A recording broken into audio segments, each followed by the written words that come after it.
for joining me for the Plant Yourself podcast. I'm your host, Howie Jacobson.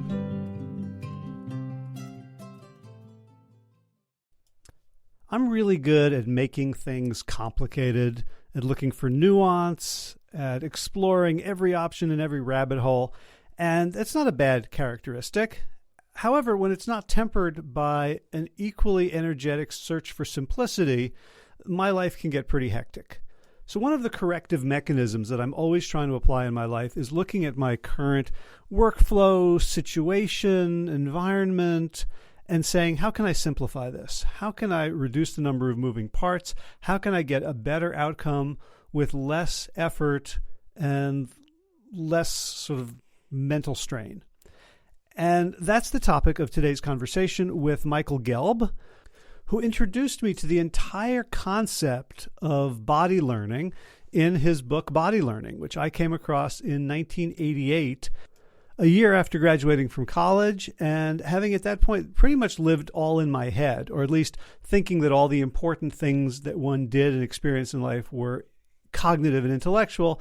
And Michael Gelb really showed me in this book, he taught me about juggling, about Alexander technique, about how the body has its own cognition. And that really set me on the path that I'm still on today. And within the past year, Michael and I have become friends. And one thing he recommended for me was to study Qigong. And he recommended a couple of masters, and one of them had an online course that was just starting. And so I'm in week 3 of that right now. And Michael has done a lot of teaching of Qigong, studied with some of the great masters of the world, put together Qigong summits at places like Omega Institute and Esalen, and has been a lifelong practitioner of Qigong along with Aikido, Alexander technique, and several other really interesting mind-body modalities. So in week 3, I kind of wanted to know what it was about, what's going on, what should I be expecting, what should I be looking for, how easy is it to practice Qigong for beginners, people who don't necessarily want to take this course. Do you need to spend a lot of money? Do you need to spend a lot of time learning the nuances? And so I got a lot of understanding and insight from talking to him, and I hope you will as well. And he also shares near the end such a simple practice, a standing Qigong meditation, that he provides acronyms for how to think about all the different elements. And it's one of the simplest, and the more research is done, one of the most effective sort of mind-body health practices that we can do. So I'm delighted to be learning it myself and to be able to share it and Michael with you in this conversation. So without further ado, Michael Gelb, welcome back to the Plant Yourself podcast. Always fabulous to be with you. Thanks. Yeah, so we've been talking quite a bit. We're part of a weekly group getting together to talk about all sorts of stuff. And like one day, we're on video, you were like swaying back and forth a little bit and moving your hands. Like, is that Qigong? And from that question, I'm now taking a course that you recommended from one of the great Qigong masters in the world, and I'm on week 3 and loving it. And I don't know anything about it except like the ways I'm sort of breathing and moving my hands now. And I wanted to share this with my audience because it's already, I'm seeing growth and change in myself in terms of health, in terms of equanimity. And so you've been teaching for many years. You've been organizing conferences. You've studied with everybody, and so you know the best and the rest. And so maybe just begin by sharing like your journey to understanding and practicing and appreciating Qigong, and all of the energetic systems that are aligned with it. Sure. Well, the first thing to say is that Qi isn't mysterious. It's something we're all familiar with. It just happens to be the Chinese word for life force. It's also Qi or Ki in Japan. It's prana or Shakti in India. And it's mojo or the force in the West. And it's what makes life beautiful. It's my breakfast the other day when I was out on my patio and just marveling at the dew on the blades of grass in the morning sunlight. It's so enlivening. It's so beautiful. But it's the same thing. It's when you go, one of my favorite simple examples is you go to the fish market. This is really down to earth. You go to the fish market, you don't pick out the fish that sort of looks brown and tired. And no, you look for the fish that looks like it's still alive, that it's still swimming, that it's glowing. Or you go to the vegetable market and you're looking for now my folks understand. What is the first, there you go. Yeah. What's a fish? We don't eat that. Whatever. The broccoli. The chard. Everybody listening has seen their sad broccoli from the back of the fridge. Oh, right. And you want to try to revive it. And maybe if you become enough of a Qigong master, I can teach you the advanced broccoli revival method. But that's definitely going in the sales letter. Never throw out leftovers again. Oh, grasshoppers! Never throw out. Right, we will get your asparagus to re-engorge. That you can really use. Yeah. So, but or just take music. What makes music really great? What makes one of my favorite pieces of music of all time is Mozart's,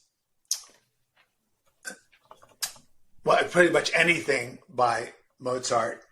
But if you listen to his Marriage of Figaro and the way that begins, they use that at the opening to Eddie Murphy's movie with Dan Aykroyd, Trading Places. So this what you put in people's heads. That's the got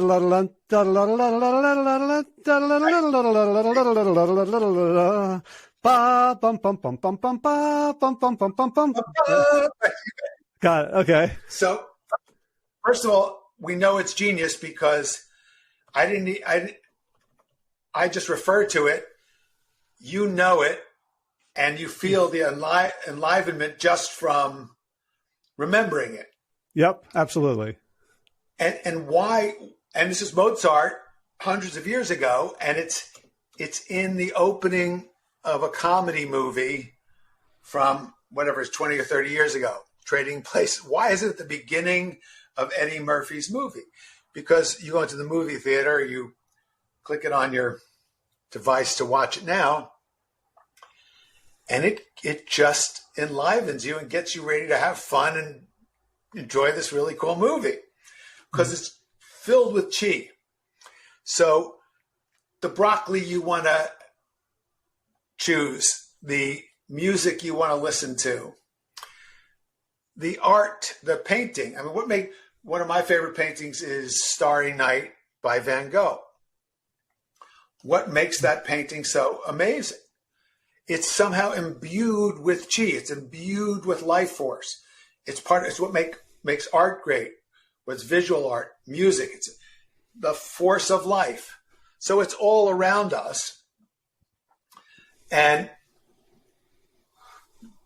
the question then is, how do we best cultivate it within us so that we can experience more aliveness every day? And obviously that becomes more important as we get older. Mm-hmm. So these traditions go back for thousands of years. And by the way, let's also be clear that every indigenous tradition has some kind of practice like this. Mm. Yoga is the one we know of the most, coming to us through India. And yoga's phenomenal. I've been studying yoga for many, many years. And it has the same purpose, which is to cultivate the flow of the life force and experience our oneness with all of nature and the disappearance of the illusion of a separate ego, so that we experience bliss and enlightenment. It's just the Chinese have systematically simplified all of this to what I have found to be the simplest and easiest way of all the methodologies that I've studied to access and cultivate that life energy. So I guess when I said it was mysterious, I'm thinking as a materialist, right? Which is the tradition I come out of, Western science that doesn't really look at anything that's not physical or tangible or obeys laws of nature. So when we were talking, you told some stories about some of the Qigong masters that you have known who can do things that, according to my understanding of physics, are impossible. Well, that's actually just a limited understanding of physics. Sorry, I know you went to Princeton. I wasn't smart enough to take physics at Princeton. I'm talking 10th grade. Oh, okay. So we won't go off on a whole tangent about physics or the no, but just like Western medicine has not embraced the idea of energy, right? So the Harvard Women's Health newsletter, this many years ago already, said in reference to Tai Chi and Qigong, they basically described it as it's not just meditation in motion, it's medication in motion. So there are a lot of very well-researched health benefits to these practices. And you need explain, one of my favorite sayings is from the social critic Fran Lebowitz, who says, "I don't believe in anything you have to believe in." Right? So I don't believe in this. This is not my religion. This is not a faith. I want to feel better. I want to have more and more energy as I get older. I want to recover from injuries. I want to have more power as a martial artist. So these are all very measurable, practical phenomena. And the real main reason I've written a book about it. I teach seminars. We could talk about the physics. We could talk about all the research. The main reason I do this is it feels great every day. I like to feel better. And I've done, yoga and meditation and the Alexander technique and Rolfing and Feldenkrais, you name it. I've done it, and I've done it with masters just for the last 45 years. My master's degree is in psychophysical re-education. So I've always studied body-mind practices. And what do I actually do every day? What are the ones that I practice every day? Well, among them, Qigong, Tai Chi, the Alexander technique, walking in nature. These are the most potent practices I found in a lifetime of exploring what really works, what gives me more energy. Great. So how did you come across these? When you did, I think they were far more esoteric than they are now. Well, I everything mean, was. you're one of the reasons that they're no longer as esoteric. Well, thank you. Well, that's very nice to say, and I've done my best to try to spread the gospel of these wonderful practices. From 1974 to 78, I trained as a teacher of the Alexander technique, which is a system developed in the West, actually in Tasmania, by a Shakespearean actor who was having trouble with his voice. And he developed one of the first Western systems of body-mind transformation. And again, he was trying to solve a practical problem. He was losing his voice while doing Shakespeare. And he developed his method, and he stopped losing his voice, and he became famous on the stage for the power of his stage presence. So people began to come to him for lessons, and the Alexander technique is now taught in the world's great schools of drama and music. They teach it at the Juilliard School, the Royal Academy of Music. Many of the most famous performers in the world study the Alexander technique. So they do that not because they believe in something. They do it because they want to have more stage presence. They want to be more flexible and poised on stage. They want to be able to use their voice in an easier, more effective manner. So I know Daniel Day-Lewis is a devotee, and so if anyone's seen him in any of his films, one thing is he's a different human being in every film. It's not like, some actors are just playing themselves. Like, he's got tools to totally transform. And when you see him in interviews or just being Daniel Day-Lewis, he moves with a grace and presence and power that's almost, panther-like, as opposed to the way humans can kind of lumber around. Well, that ability is something we can all develop. And that's what the Alexander technique helps us do. So that was my first real intensive immersion. I mean, I trained as an Alexander technique teacher. My first book is called Body Learning, An Introduction to the Alexander Technique.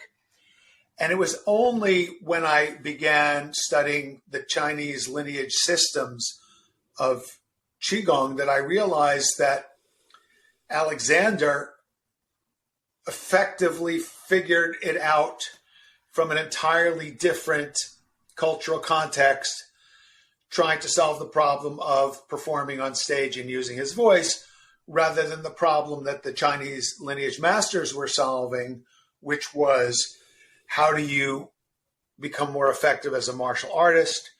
How do you recover faster when you get injured in combat?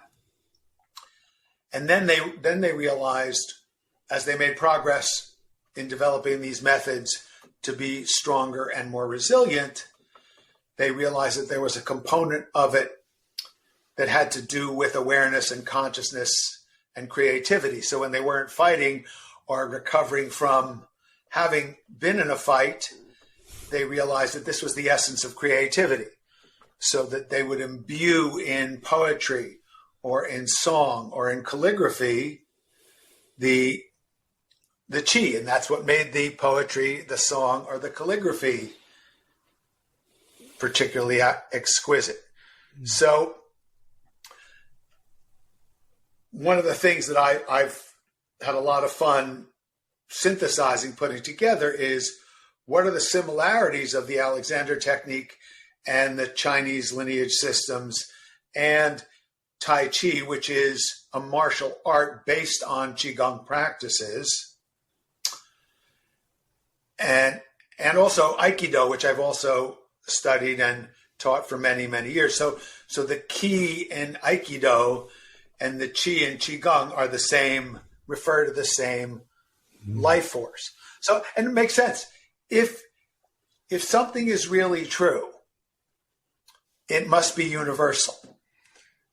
It's got to be true in Japan and China and Tasmania and New Jersey. We may have different names for it or different ways of referring to it, but what's cool about what the Chinese did is over lineages, over generation after generation after generation, clans passed down what they learned and initiated younger members of the clan to learn this. Mm-hmm. And the truth is, over centuries, a lot of that stuff got twisted and weird and bizarrely esoteric and strange, because here's an important thing. There's no correlation whatsoever between power in any inner discipline and good character. So power corrupts, whether it's spiritual power or chi power. So the more powerful you become, the more you need checks and balances. So I've met many Qigong masters, and a reasonable percentage of them are completely weird. I mean, they might be able to do all these wacky, crazy things, but I wouldn't get too close to them because they're unbalanced people. But the same thing with conductors. It's the same thing with CEOs. Anybody whose power corrupts, and absolute power corrupts absolutely, only if you haven't done the work on your character, only if you're not getting feedback. And people who become a master or a sensei, well, they get worshipped as somehow a god or godlike being, and people give up their power. And that's the opposite of the real teaching, in my view. The real teaching is always to help people discover their own natural connection to their life force, and then empower them to be able to cultivate that and develop it so that they feel better and they can do more of what they want to do. Well, that's a really important principle that applies to things far beyond, martial arts or body practices, that we, the way a lot of stuff is sold to us is that it includes the spiritual guideposts, and nothing does, right? There's no practice, there's no movement, there's no system, there's no community that allows you to outsource your own sort of character watchdogness, because we all have all this stuff in us. Right. So like what you said about, like, if I don't get feedback, if I don't put myself in situations where I'm going to get sometimes brutally necessary feedback, I'm going to develop in twisted ways. Or there have been times, I think of myself as a highly ethical person. There have been times where, because of the way a business deal was structured, I found myself acting in ways that I'm now embarrassed. And so now I realize, okay, you know what? I'm not so great. I'm not so ethical and perfect. Like, what I need to do if I aspire to that is to really introspect a lot, have people around me who have explicit permission to talk to me, and try to create situations in which I'm not tempted to be corrupt. Correct. But what you just demonstrated is the humility and the curiosity and the recognition that we need help, we need support, we need feedback, and that there's no perfect panacea practice. And so, these are all the disclaimers, because these practices are the coolest thing I have discovered. They are really cool, and they're so simple and so elegant. And it's one of my absolute favorite things in the world to do, is to teach them to people, because people really love it. If they do feel better, they do really. But the thing is to teach them in a way that they can go off and do it by themselves. All right. So what was your first exposure to it, and what made you go, "Oh wow, this is really great"? Okay, so there are a couple. So the first was I trained as an Alexander technique teacher. I didn't realize that was Tasmanian Qigong until many years later. But I was already familiar with this. If I breathe and move and think in certain ways, I have much more vitality. Mm-hmm. And I developed a very refined kinesthetic sensitivity. Because you have to, in Alexander work, when I trained, you weren't allowed to work on anybody else until you reached a certain standard of poise and balance and ease in your own movement. And my teachers were super strict about never trying to do anything to anybody without working on yourself first.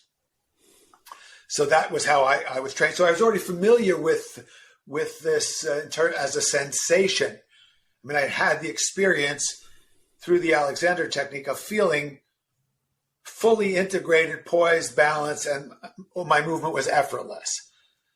So, and I had that experience starting when I was 20. And that was my benchmark. But then I was studying Aikido, and I was really passionate. I mean, I used to train 2 or 3 hours every day and go to every seminar and then take private lessons with some of the great masters, just all in, totally focused. So when I got my black belt, I went to my sensei. And my sensei was smaller than me. I outweighed him by about probably 40 pounds. Was 3 inches taller. And I was in incredible shape. I was working out all the time. But he could effortlessly throw me across the room. And I just couldn't touch him no matter how hard and fast. So I was faster and physically stronger, and I couldn't touch him, and I'd wind up across the room. So these are very practical things, because I was really trying to get him, and I could not get him. And so when I got my black belt, I went to my sensei, and I said, "Look, sensei, I know all the moves. I know all the names in Japanese, and I can do them in any combination." I said, "But you've got way more effortless power. Like there's some ineffable something that you've got that I don't have yet, and I want that. How do I get it?" So he said, "Oh, study Qigong." So he introduced me to the Qigong teacher that he was working with. And we would just do standing meditation.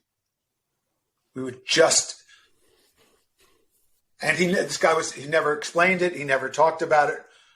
We would just stand with our knees slightly bent, posture upright, different hand positions. And I think it was cool.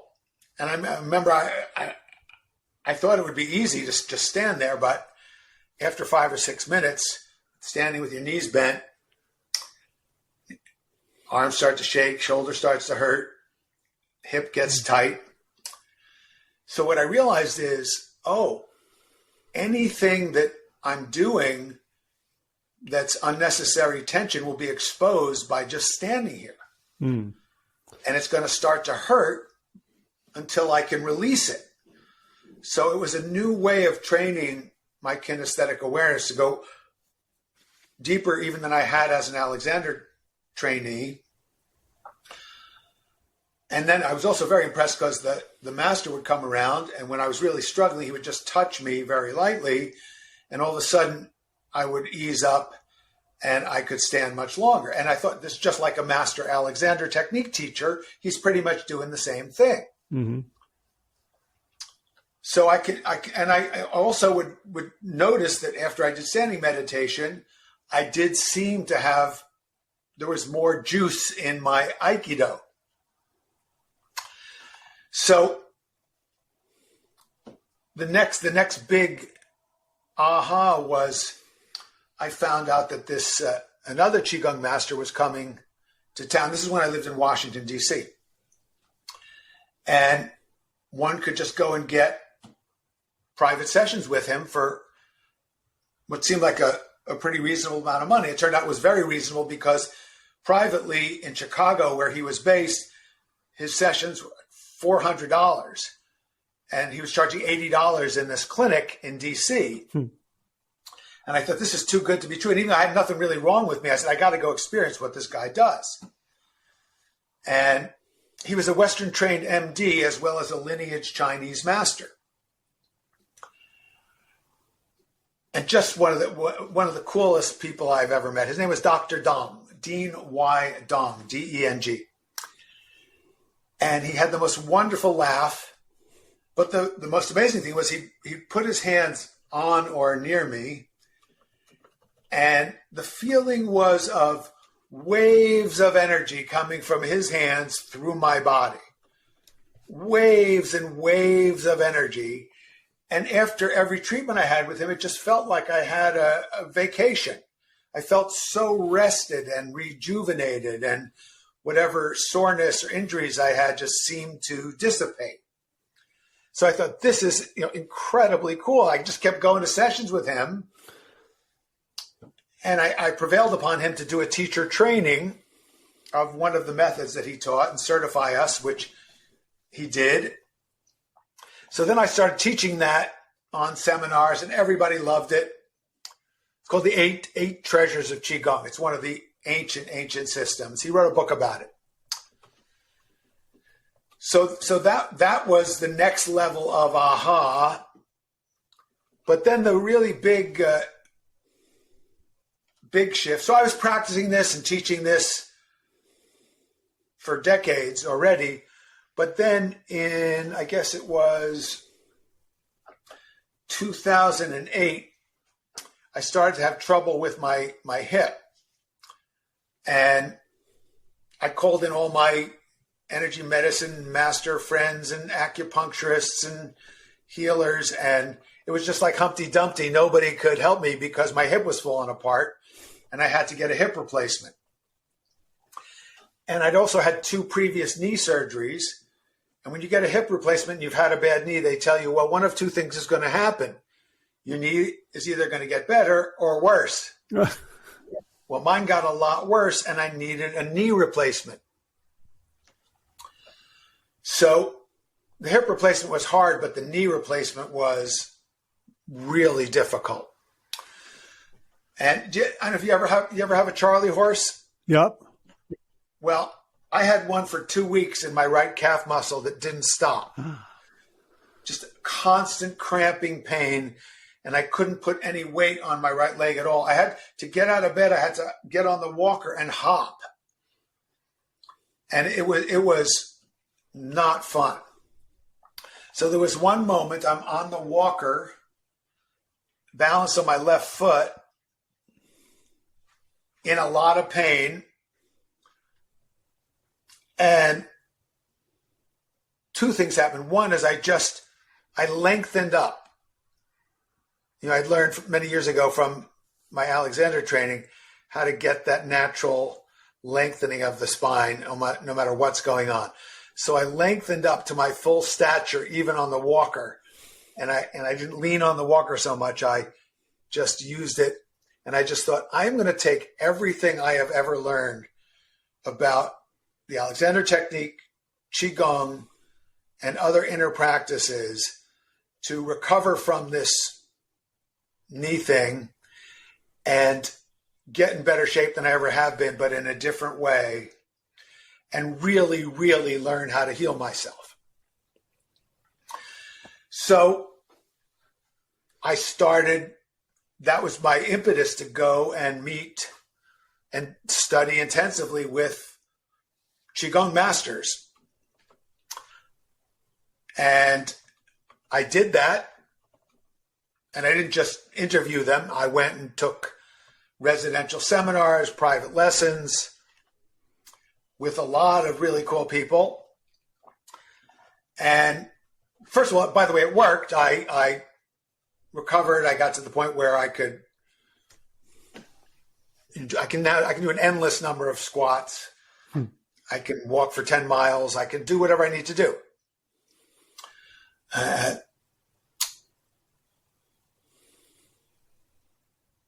So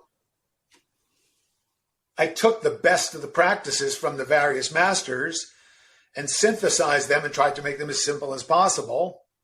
And I also created at Omega Institute the first Super Chi Summit, where I brought a lot of these great masters together, and they met each other for the first time at Omega, which was really cool. But then I just kept curating and curating and curating to find who are the most wonderful teachers. And my criteria is always not just that you're utterly brilliant at the practice, but that you are a person of the highest character and trustworthiness. So that led me to what so now at Omega, I teach the Super Chi Weekend with Robert Peng and Ken Cohen, who are at the highest level of skill and integrity. So that's and I've been synthesized this all, and I teach it myself. I teach it to my corporate clients. I teach it to my coaching clients. And my dad is 95. He's lived through unbelievable physical issues and told he was going to be dead more than once.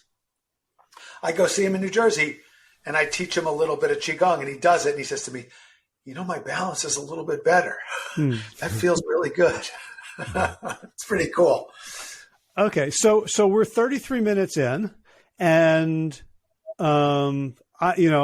you've really explained how it helps, where it kind of comes from, how you've integrated it.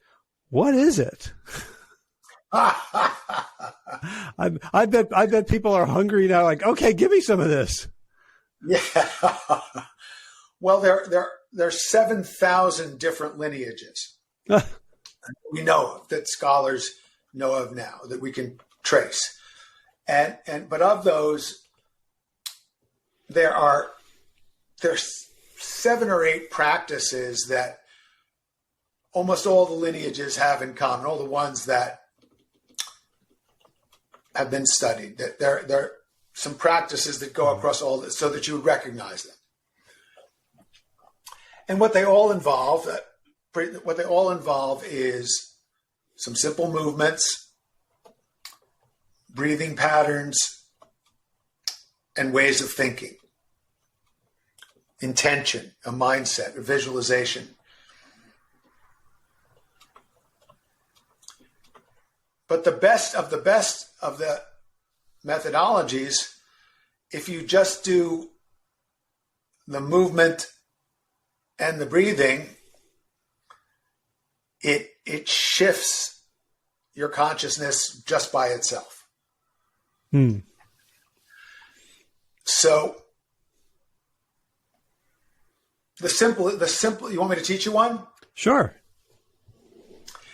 It's the basis of everything else. So it's worth learning this.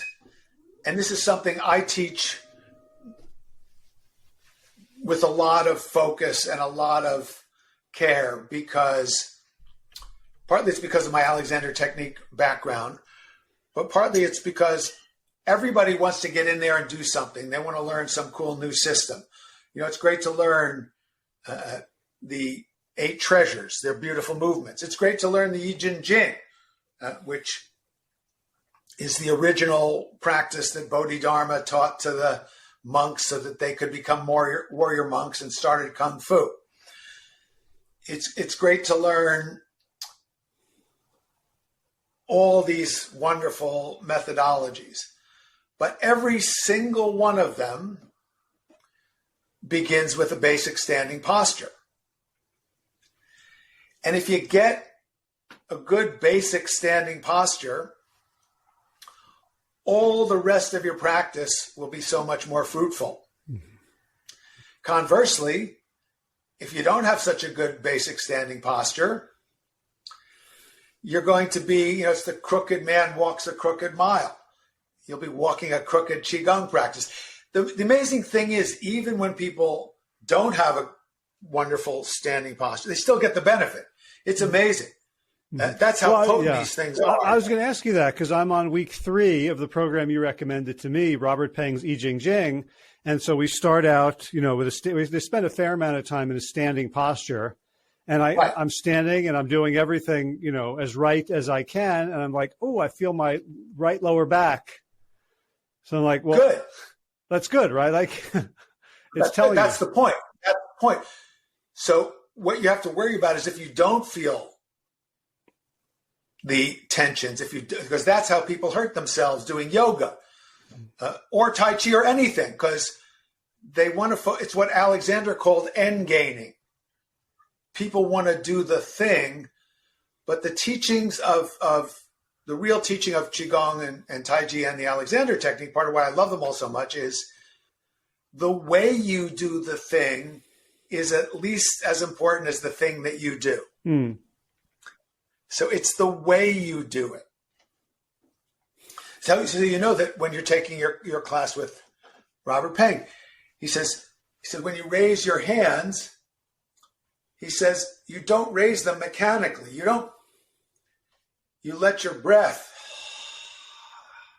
float your hands up, for example. It's a whole different feeling. Now, this is part of why it helps to have a teacher, because you can think you're doing what he says, but you ain't. Yeah. And the teacher can give you feedback. And that's part of why I love this, is that no matter how many years you've been doing this, you can always learn something new.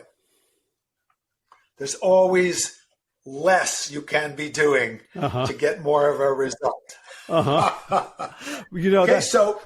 that's how I teach coaching too. Like, if you're working too hard.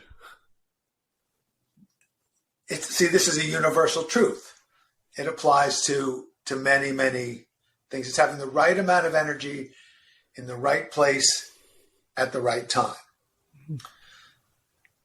That's another description of poise. So we want to have a poised standing posture. So just for basic starters, you're standing,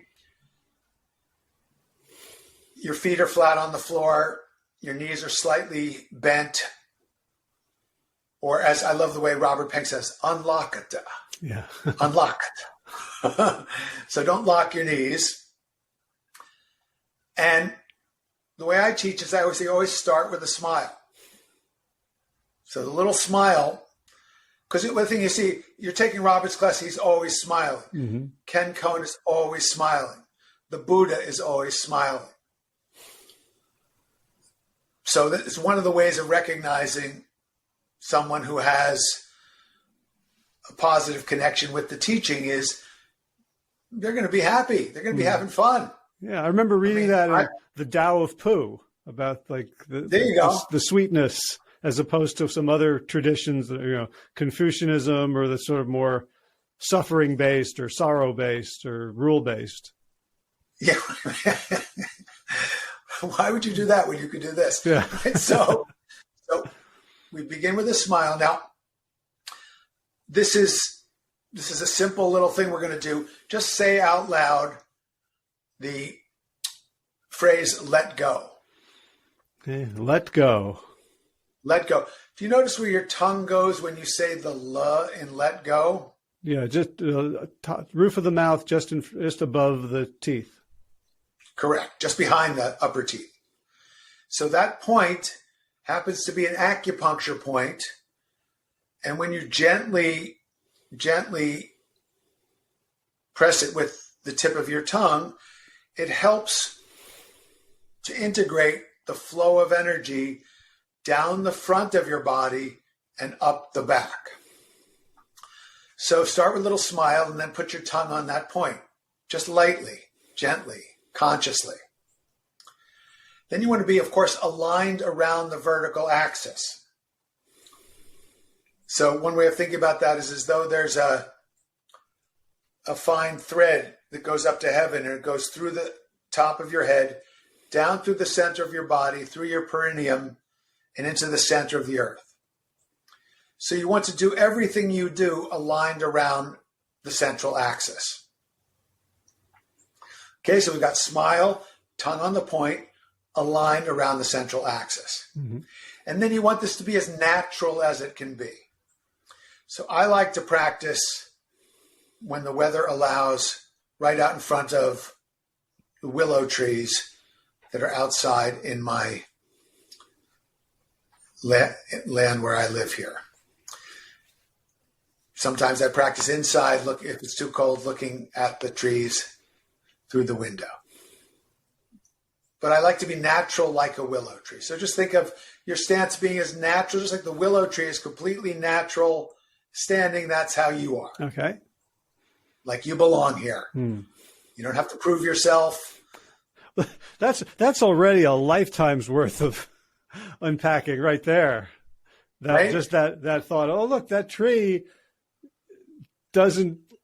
is fine, right? Like it's itself. But me, boy, do I have work to do. Right? Well, not when we're doing this practice, right? And then distribute your weight evenly, not just between the 2 feet, but you'll notice that you can distribute the weight between the balls of your feet and the heels and the inside edge and the outside edge of each foot. Okay. So I want the weight distributed evenly. Now, that's not a static condition because it's always slightly shifting and changing. Mm-hmm. But generally speaking, I don't want to be tipping over or leaning on one side or the other. I want my weight distributed evenly.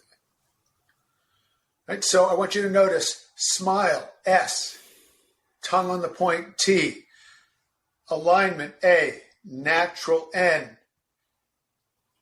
distribute, D. That's an acronym, STAND. Okay, stand. Now I'm going to give you the next part. Exhale. Exhale. Nose or mouth, doesn't matter. Whatever you like. Awaken your awareness. So become aware of being aware. Soften everything you can soften.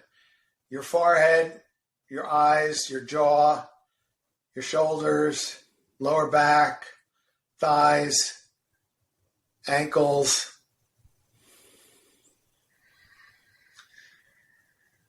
And then expand and enjoy. Open, expand into the energy that is liberated by your standing. So what we just learned is exhale, that's E. Awaken awareness, that's A. Soften, that's S. And expand, enjoy, that's E. So the acronym Ease is stand, ease. Okay. You make these up? I did. Damn good. Thank you. Right? And so when you stand, and so here's the practice is, don't just do something, stand there. Right? So practice by standing. And if you want to get more of a workout, if you want to get even more chi flowing, you can, it's always like you're sitting on a tall stool. You can just lower the stool a little bit. So you feel you engage your lower body more. Right now, if you go all the way down, if I go all the way down to a horse stance, it's very hard. That's unsustainable for most people unless you're doing serious, intensive kung fu training. And it's not necessary. So somewhere between a really, really deep stance and just standing fully upright, and you can do this right now, just experiment with where when you sit, soften your hips and sit on that tall stool, where do you get a level of engagement that feels like, hey, I might be able to stand here for starters, just do 2 or 3 minutes of standing meditation. And try to do 2 or 3 minutes. And then when that becomes easy, go for 5 minutes. And then work your way up to 20 minutes. because 20 minutes seems to be the optimal practice time for getting the maximum benefit in the shortest amount of time. Mm. I've done sessions where we did standing meditation for an hour, and it's cool. And when I was training like a maniac, I wanted to find out how much I could do. So it was cool to do it, but I stand for 20 minutes, maybe 25 or 30 minutes if I'm really in the groove. There's a pond near my house and a path that leads there, and no one's ever there. And the other day there was a blue heron on the pond, and he was in a perfect standing posture. Huh. And I just said, I'm going to do my standing meditation until the blue heron moves. It turned out to be about 18 minutes. But I was just, boom, right there with the blue heron, letting him teach me. Just like I let the willow tree teach me. And, in the beginning, the reason I say do 2 or 3 minutes is you will find, if you try to do this too long, you will start shaking. You'll be amazed at how difficult it is, especially if you have a deeper stance. However, if you find the optimum depth of stance and practice time, what you'll find is, well, I won't tell you what you'll find. I'll tell you what I find, and what my students usually find is you have way more energy than you did when you started standing by just standing there. Uh-huh. And now just one other little tip is as you start to stand longer, don't just finish and immediately start to walk away. You want to ease yourself. This is where the shifting you've seen me do when we've been on previous virtual meetings, you want to just shift your weight a little bit before you walk away. Right? And when you shift your weight, I want you to notice that the column of my spine doesn't shift, doesn't change. So I'm not swaying. I'm not doing this. Right? This stays the same. So the hips are essentially a bowl that's trying not to tip. If the pelvic basin was filled, nothing would be tipping. Right. So you're just bending one knee and then the other, and keeping the pelvis and the torso upright. Yes, and smiling. Smiling. Forgot to smile. and I guess the practice during this 20 minutes is continually go back through stand, ease. Correcto. That's why I made that up. That's what I do myself. I just go, okay, because you'll lose your smile because you think, oh my God, this is getting hard. Or you keep, the idea is not to keep your tongue there mechanically. It's to have it there like you're really giving yourself an acupuncture treatment. And then how refined can my alignment around the central axis be? And of course, I just let myself be even more natural, like my willow tree. And then check the distribution of my weight. Exhale with the big smile. Awaken awareness. Be aware of being aware. So the S stands for soft and ease, but also there's a Chinese word song, which means relax, release, let go, let everything be in its most natural, easy state. And then expand and enjoy. Okay. So that is stand, ease, and yes, so that's how you practice standing meditation, is just keep reviewing stand, ease, and then if you like, you can connect with a heron or a willow tree or the sky. Yeah. And then there you do practice. So then there are hand postures that evoke different energies and different flows and different intentions. And then you learn those, and then you start to develop different forms and practices. But if you have a strong, balanced, basic stance, you'll get so much more out of all of those. So it's really worth cultivating standing meditation. Okay. Couple of refinement questions.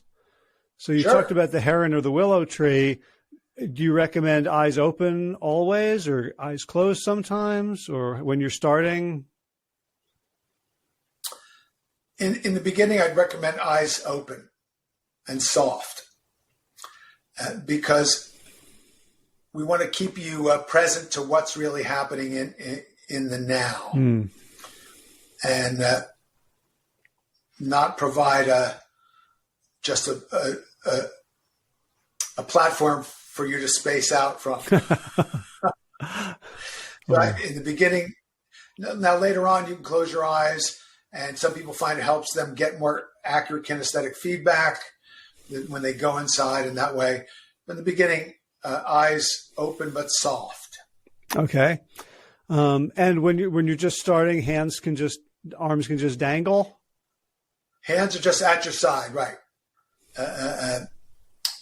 There are innumerable hand postures. Generally speaking, like some people you'll see some people doing standing meditation and they seem to be puffed out like this. But don't do that as a doing. That happens when the chi starts to flow and you get this expansion in your armpits because you're not, people are compressed, they're at their desk like this, and they start standing. And then after a while, their shoulders drop because it's hard to hold them up because you're just standing there. And then you get this buoyancy, and then you look like that the real way. But a lot of people try to imitate. I'm now doing Qigong, and they're just imposing more tension on a imbalanced system. So I'm aiming to ease away the unnecessary, not add on more unnecessary on top of the unnecessary we're already carrying around. Gotcha. What about breath patterns? What do you recommend for beginners? Keep breathing. Don't stop. Keep breathing. Any particular, inhale, nose out, mouth, chest, belly? Always, for all these practices, inhale through your nose. The exhale is optional through your mouth or your nose. Okay. And other than that, at the beginning, just natural breathing. As you already know from the beginning of the I Ching Jing, there's reverse breathing, belly breathing, moderate fire breathing, strong fire breathing, and all sorts of other things. But it's amazing the benefit you get just from natural, regular breathing in through your nose. Yeah, I would belly breathing versus chest breathing, but that'll happen naturally. Okay. That'll happen naturally. Okay. And do you recommend, doing it every day? Like if you're just starting out and all you can do is 2 minutes, do you want to do 20 minutes? Like do it 10 times or like what? No. Just do 2 or 3 minutes once a day. Okay. And work your way up to 5 minutes once a day. And then 7 minutes. And this is different than I'm going to do 50 reps with 27 pounds and with on one hand, watch. It's not that. I feel very called out. Yeah. I'm like, okay, 3 minutes, 52 seconds. I got 1 minute and 8 seconds to go, and I'm going to fucking stay here until I'm done. Come on. I'm Chi. I'm doing the Chi. I am the king of Chi. So Alexander had this great word. He said, inhibit those tendencies. Right? Yeah, I promise you that's not the only place in my life they show up. Yeah, well, that's a lot of us. So, but it's just, it's much easier to get people who overwork and overachieve to calm down and relax than it is to get people who are lazy and don't show up to do anything. Right. So. Good point. So what's my signal that I've done enough? Because I could go, okay, today I'm going to do 7 minutes, and maybe I shouldn't do 7 minutes. Maybe minutes 4 through 7 are actually problematic. Like how do I develop the discernment? You don't want to do anything that feels like it's hurting you or potentially injuring you. Okay. That just, so what I always tell my students in every seminar I teach of all kinds, but especially with these practices, is the New Age cliche that you are your own guru, you are your own sensei, you are your own master, is really so. You must take responsibility. You must tune in. Yeah, it's great if you have a teacher there and you can ask and you can get some feedback on what you're doing and you can feel better and get us. But you must discern. You must discern. So basic criteria for discernment are if you started to feel dizzy, for example, sit down, have a glass of water. If something's shaking tremendously and you feel really uncomfortable, stop. So common sense. And one of the things to discern in these kinds of practices is what is the stress that is optimal, that is helping me get stronger internally, versus what is the stress that is just more stress that I don't need. And only you can answer that question, but I can tell you to ask yourself that question. That's so important, because I think a lot of people who are into self-improvement have bought into a kind of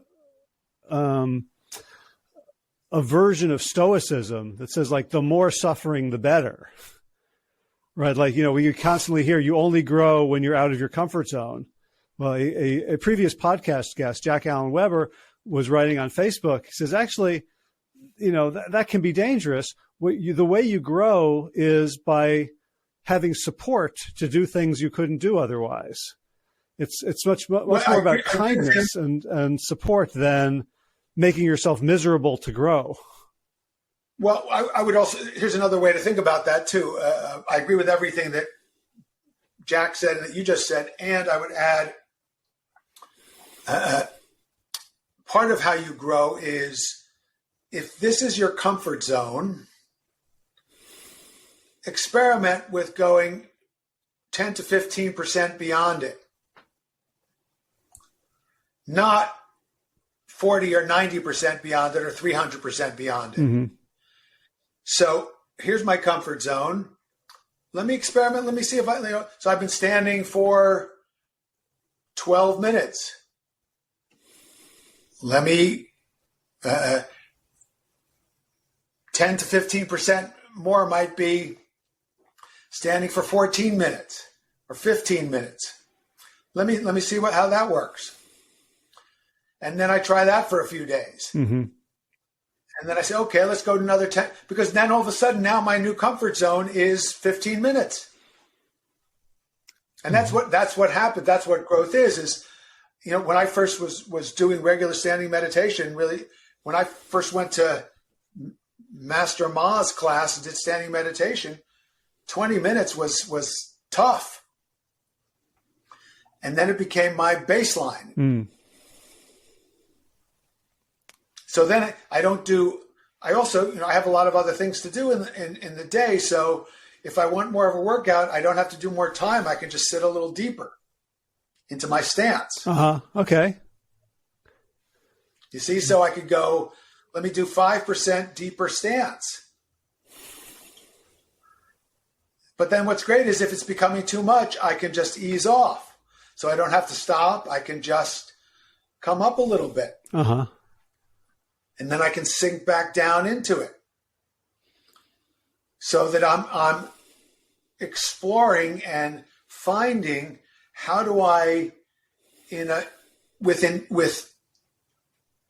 a truly holistic approach, expand my comfort zone. Got it. So there's something between the comfort zone and the sort of pain, tough it out zone where growth can happen. Right. That's what I think. And the support we can bring to it ourselves is that discernment. Yes, and the sense of humor. Because, I swear, it just drives me crazy. You go to a yoga class, a Tai Chi class, whatever, and people, they look so serious and miserable. I mean, it tells me that there's not mastery there. Uh-huh. Right. Yeah, when I went to Omega once, and I almost ran over Rodney Yee. I was trying to find the right building, and I didn't look where I was going, and he sort of scurried out of the way. He seemed perfectly fine, happy. Well, I think, he's so flexible. If you run him over, he'd just probably find a way to go with it, and he'd be fine. Yeah. Yeah, I should have gone. I wanted to see what would happen, honestly. So speaking of Omega, and can you give us, for people who want to find out more about you or read the book that you wrote about Chi energy, or the workshops that you offer in the summits, where do people follow up?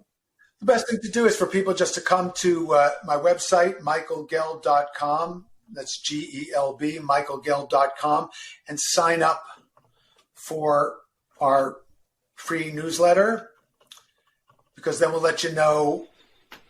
We offer some video programs. We do live online trainings. I'll be teaching in Malibu at an Alexander Technique retreat around Christmas time, but I teach. Is that for practitioners or for lay people? It's open to everybody. Total beginners and teachers all come on it. And I teach my synthesis of body learning, Qigong, Tai Chi. Good. I did a year of Alexander Technique, with Robin Simmons. It was 1988, 89. I can't remember a thing. Having said that, you're a pretty poised guy. I mean, you're a lot better shape than a lot of other people I've seen. Maybe I remember. So I remember lying on books. Well, there you go. So hopefully one of the books you were lying on was one of mine, and the osmosis made it go into your. So anyway, Michael, Body Learning is the book that turned me on to the whole deal. Cool. Well, that's the book I recommend people start with, because body learning gives you a Western perspective on all this stuff. But the best thing to do is come to a class, preferably live. And we'll let you know when we're doing those.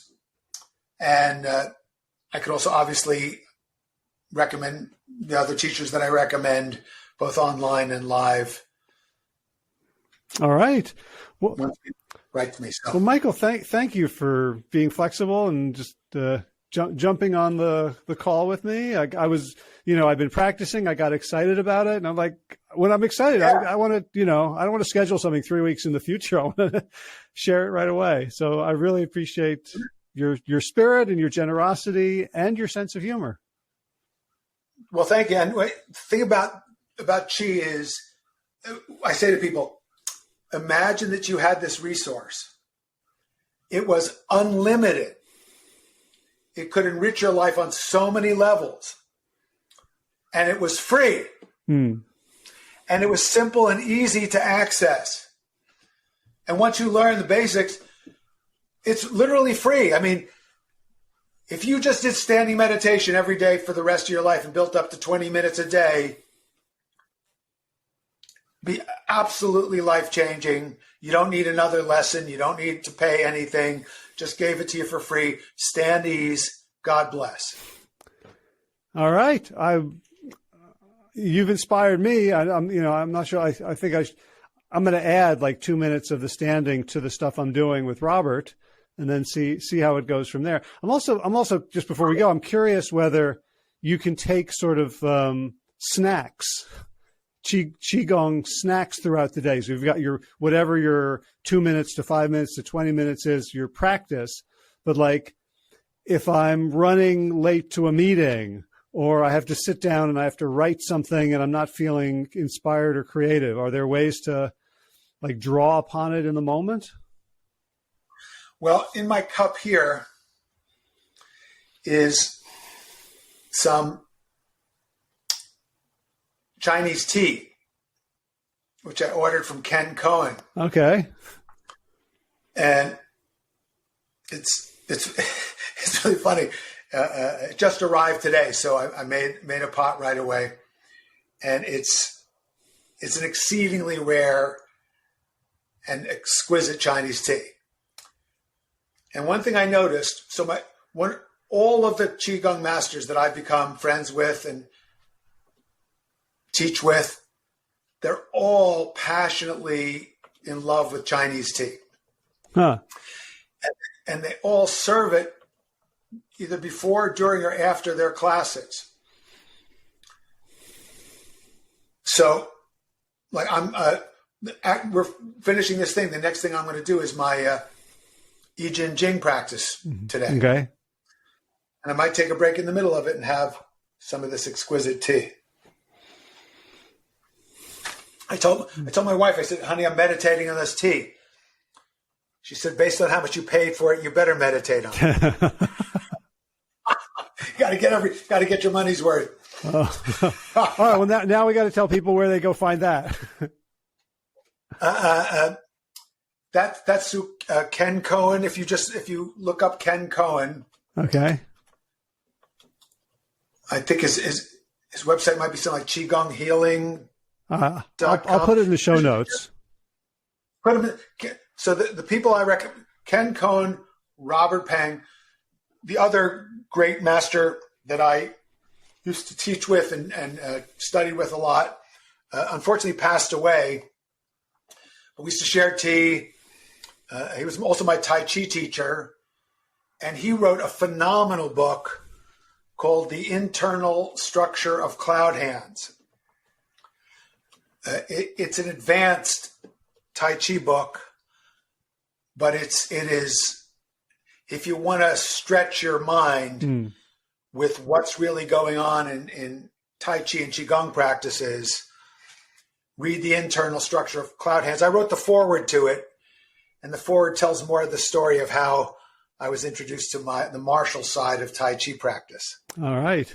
That'll go in the show notes as well. Michael, thank you so much. I feel like I have learned something. Like, this podcast is a giant front for me learning stuff, meeting great people, and then sucking their knowledge out of them. And so, well, the more we give it away, the more we benefit. So, amen. So, amen. Thank you so much. Brother. Have a great weekend. I'll talk to you again soon. Ciao. Bye. All right. That's a wrap. 534 is the number of the episode. So that means the show notes are at plantyourself.com/534. Well, I'm almost a third of the way from 500 to 600. Over a third of the way. I can do math. So what's going on? Garden news. We got rabbits and groundhogs, so we haven't gotten much come up yet. As soon as something pops out of the soil, it seems to get chewed down. So we're going to have to do something with better fencing, or just plant so much that it overwhelms the little critter's ability to eat, or figure out some solution so that we can get our fall greens into the ground and out of the ground and into our kitchen and into our bellies. The muscadine grapes are almost done. We had a great harvest. They have totally recovered from my attempts at pruning 4 or 5 years ago. And we're going to get a lot more soil and compost, and kind of put some winter crops in, some crimson clover, buckwheat, rye, and just let things rest and restore. In movement news, Ultimate, and I went for a short, well, it was kind of a long jog because I went so slowly, about 4 miles. Ended up at about a 12, 13-minute mile pace, so walking in between. And, of course, doing the Qigong in the morning, 30 minutes in the morning and 30 minutes in the evening. It doesn't feel like exercise in the same way that, like, weightlifting or cardio is, but Michael Gelb assures me that it's a potent healer and toner and restorer of the body. So I'm going with it, and I'm going to see what happens. All right, time for thanks. Thanks to Will Ridenauer for allowing me to use his beautiful song Sabali Dawn, the Dance of Peace. You can find more of Will's music at his website, willridenauer.com. And of course, thanks to all of you Plant Yourself podcast patrons: Kim Harrison, Lynn McClellan, Brittany Porter, Dominic Maurer, Barbara Whitney, Tammy Black, Amy Good, Amanda Hatherley, Mary Jane Wheeler, Ellen Kennelly, Melissa Cobb, Rachel Behrens, Tina Scharf, Tina Ahern, Jen Filkinovsky, David Bizek, The Mysterious Michelle X, Elsbeth Feldman, Leah Stoller, Alan Christensen, Colleen Peck, Michelle Landry, Josina, Sarah Durkis, Kelly Cameron, Janet Selby, Claire Adams, Tom Franzek, Jeanette Bennett, Gila Sert, David Donahue, Blair Cyber, Dorona Vizov, Gio and Carolyn Argentati, Jody Friesner, Misha Rosen, Michael Warbeck, Aviva Lael, Alicia Lemus, Val Linneman, Nick Harper, Bandana Charlie, Molly Levine, The Inscrutable Harry R., Susan Laverty, The Panda Vegan, Craig Kovic, Adam Scharf, Karen Burry, Heather Morgan, Nigel Davies, Marion Blum, Teresa Koppel, Julian Watkins, Breed O'Connell, Sharon Hirschman, Linda Ayat, Holm Hedegaard, Isa Tuzinwa, Connie Hainline, Aaron Greer, Alicia Davis, Heather O'Connor, Carolyn Jensen, Sherry Olakoski of Plant Powered for Health, Karen Smith, Scott Morani, Karen and Joe Crabtree, Kirby Burton, Teresa Carell, Kevin McCauley, Elizabeth Rothschild, Ann Jesse, Cheryl Dwyer, Jenny Hazleton, Peter W. Evans, Dennis Bird, Darby Kelly, Laurie Fanny, Linnea Lundquist, Emily Iconelli, Levy Wallach, Rosamund McAtee, Dan Picorni, Stephen Leenan, Patty DiMartino, Mike and Donna Kartz, Deanne Bishop, Bilberry Elf, Marjorie Lewis, Tricia Adams, Nancy Sheldon, Lindsay Bayshore, Gunmarie Hagan, Tracy Gullidge, Laura Heaton, Meg from Mama Says, Stacey Stokes, Ben Savage, Michael Kay, David Hughes, Connie Rogers, Claire England, Sally Robertson, Paranganchi, Amy Daly, Brian Tourville, Mark Jeffrey Johnson, Josie Dempsey, Karen Schmidt, Pamela Hayden, Emily Perryman, Allison Corbett, Richard Stone, Lauren Vaught of Edible Musings, Aaron Hasty, Sean Owen, Sagar Naik, Erica Piedra, Danielle Roberts, Michael Lushton, Sarah Johnson, Catherine Floyd, for your generous support of the podcast. That's it for now. As always, be well, my friends.